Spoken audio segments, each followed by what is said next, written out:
We bring two of history's most opposite men face to face. Confucius, who built a civilization out of ritual, and Diogenes the Cynic, who lived in a clay jar and barked at it.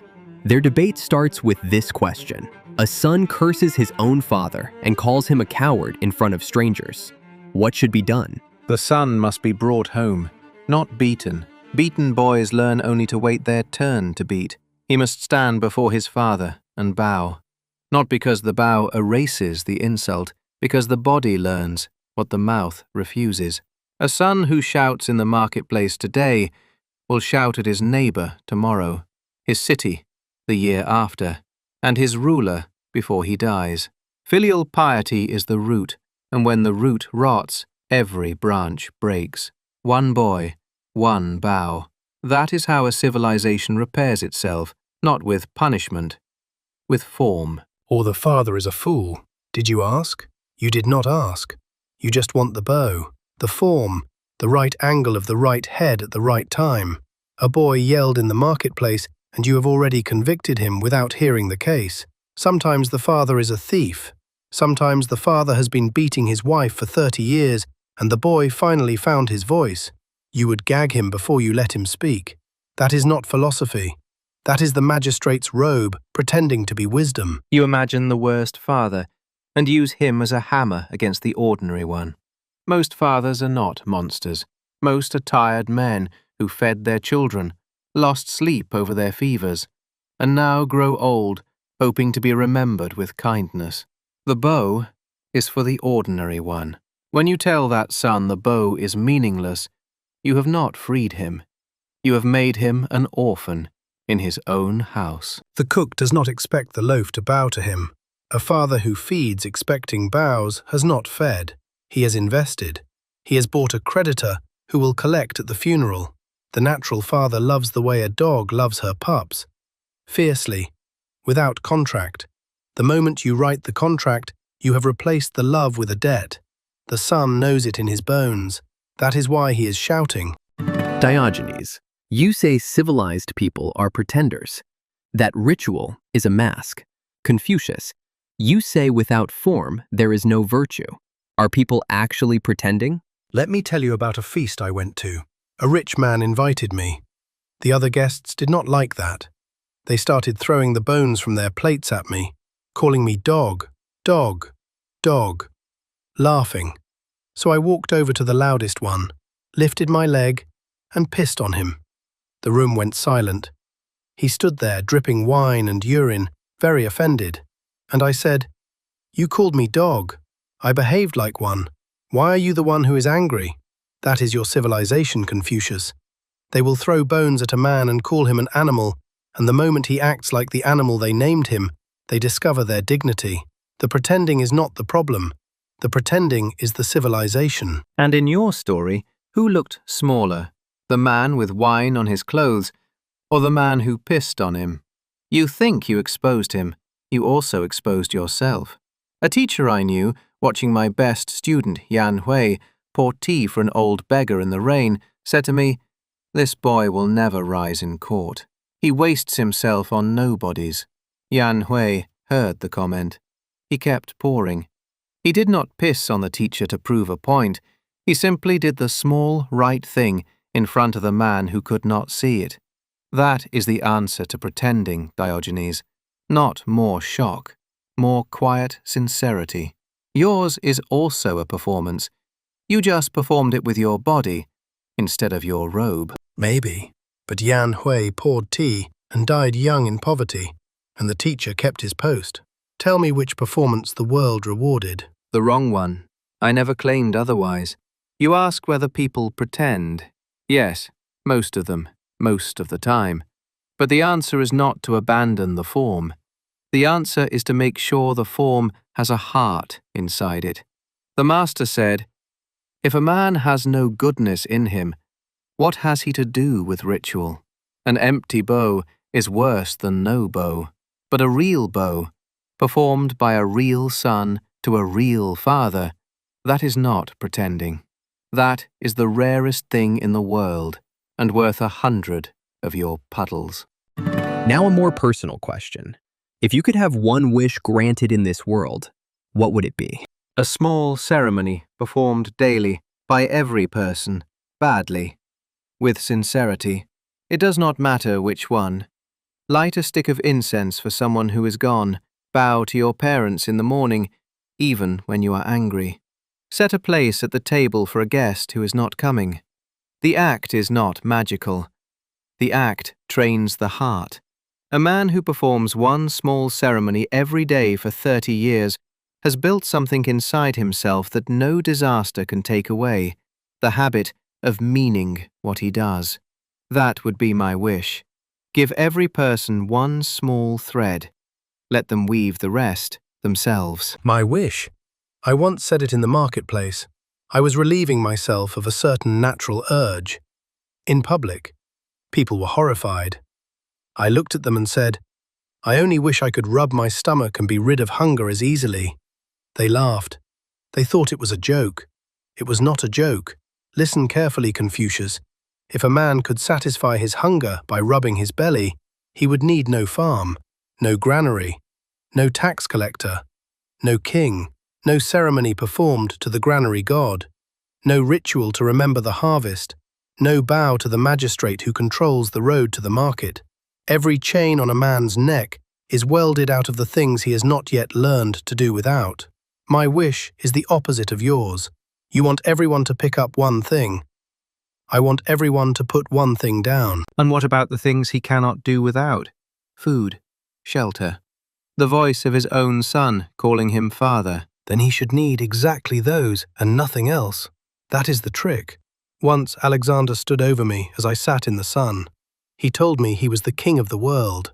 He offered me anything I asked. Cities, gold, armies. I looked up at him. I said, "Stand out of my sunlight." He walked away laughing. He told his men, if I were not Alexander, I would wish to be Diogenes. He understood Confucius. In that moment, the most powerful man in the world wished to be the man with nothing. That was my wish answered before I asked it. I had everything he had, plus the one thing he did not. I did not need anything else. He spent his whole life chasing what I already had, and he died without it. A beautiful story. But Alexander walked away and conquered Persia. He did not actually become Diogenes. He admired you and continued to be himself. Yes, because he was a coward. He had the wish and refused it. Most men do. Plato called you a Socrates gone mad, Diogenes. He said it as an insult. Confucius, you have been called a fossil who clung to dead forms while the world burned. How do you live with the names your enemies give you? Plato said it to my face. A Socrates gone mad. I laughed. I said yes. He hated that more than the line itself. Once I walked into his house with mud on my feet and stamped on his beautiful carpet. I told him I was trampling the vanity of Plato. He looked at me and said, "Yes, Diogenes, with vanity of another kind." Good hit. He was right. I was vain about my poverty the way he was vain about his wisdom. Difference is, I admitted it. He never did. So when men give me names now, I take them, all of them. Dog, madman, beggar. I add them to my collection. The collection is heavier than any robe Plato ever owned, and I wear it for free. I have been called a fossil, a peddler of dead rituals, a man who served princes too willingly. Some of those names came from men I respected. I let them sit. If a name is true, arguing only proves the truth of it. If a name is false, time will wash it. The master said the gentleman is distressed by his own lack of ability, not by men's failure to know him. You have made being unknown into a costume, Diogenes, a loud one. I prefer the quiet. The man who hears the insult, considers it, corrects himself if it is true, and continues walking if it is not. He is freer than the man who stitches every insult into his cloak. Plato said the same thing. He was right. I kept doing it anyway, because the costume still fits, because the people in the marketplace still need someone to point. I am not in the jar for Plato. I am in the jar for the man who walks past it on his way to a job he hates. He sees me. He laughs. He goes to work. But that night, lying in bed, he wonders. That wondering is mine. That is all I ever wanted. Looking back, when were you wrong about something important? I was wrong about Yan Hui, my best student. I praised him so often, so publicly, that I made his life harder. The other students grew jealous. He stayed humble through all of it, which I took as proof he was unaffected. He died young, in poverty, never held office. I told myself the world was unworthy of him. The truer answer is that I had built a school where the highest reward was my approval, and approval is a thin meal. I should have made sure he ate better, in every sense of the word. That is honest. I will return it. For years I taught that nature alone was enough. Eat when hungry, sleep when tired, refuse what you do not need. Then I watched a real beggar in Corinth, a man who lived as I lived, but without choosing it. He was not free, he was hollow. The dog is only philosophy when you could have been something else and picked this. The man with no other choice is not my disciple. He is my warning. I had been confusing poverty with the practice of poverty. They are not the same thing. That is wiser than your reputation suggests, dog of Athens. My reputation was always the worst thing about me. I built it. Then I spent the rest of my life trying to outrun it.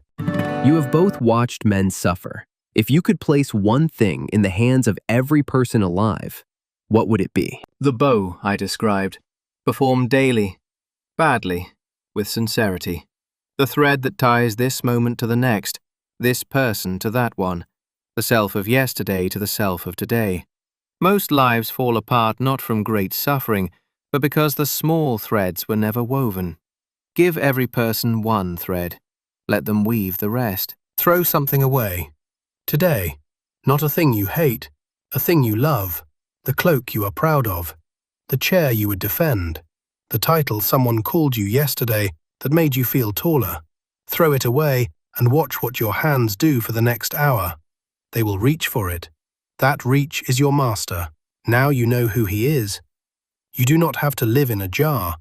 You only have to know you could. Give them your throwing then. But know this, dog of Athens. The man who only throws away ends with empty hands, and no one to surely empty with. He will sit in his jar at the end of his life and discover that freedom from things is also freedom from being needed. And no one has ever died well alone. And the man who only bows ends carrying everyone else's weight. He will lie on his deathbed, surrounded by sons, performing the proper grief, and not one of them will know who their father actually was, because he spent his whole life being the role you taught him to play. Tell me, Confucius, when you die, will the men weeping at your funeral be weeping for you, or for the ceremony of weeping? You taught them so well, they may not know the difference. I would rather die alone in a jar with a clear answer to that question than die in a palace with 1,000 sons who cannot answer it for me. Then we have nothing more to say to each other. We never did. You spent this whole conversation trying to teach me how to bow. I spent it asking you why. You still have not answered. You only told me what happens to those who refuse. That is not philosophy, sage of Lu. That is a threat dressed up as wisdom.